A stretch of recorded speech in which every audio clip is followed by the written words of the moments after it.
The Posture System by Roger Fredericks. So what inspired you to develop the posture system? Well, it started actually back in my early 20s, and I had a professional golf career cut short due to a rash of injuries. I had 2 knee surgeries, 2 major wrist operations. I had lower back problems. I was in my 22. Like everybody else, I went to countless health practitioners. It really didn't do me any good. In fact, my knees started getting worse and worse. And one day I had a business meeting with a fellow named Rick McDonald.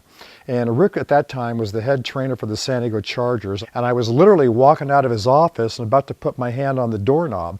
And he said, "You must have one heck of a sore left ankle when you hit a lot of golf balls." And I went, "How would you know that?" And he explained to me how the design of the human body really is and how out of it I really was. Well, you look great now. I mean, you really do. You're in your 60s, and I'm just wondering, how do you do it?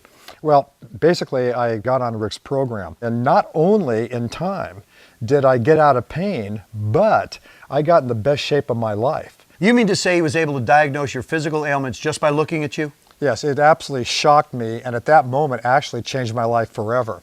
And what really got my attention was when he told me that in my case, my injuries, and especially my knees, weren't the source of the problem, but rather the symptom that had become a secondary problem. Wow. And that just by working on the symptom or the side of the pain wasn't going to necessarily fix the cause of it. We're all created equal, so to speak. However, some people have birth defects and get a little bit off there, but the design is really this.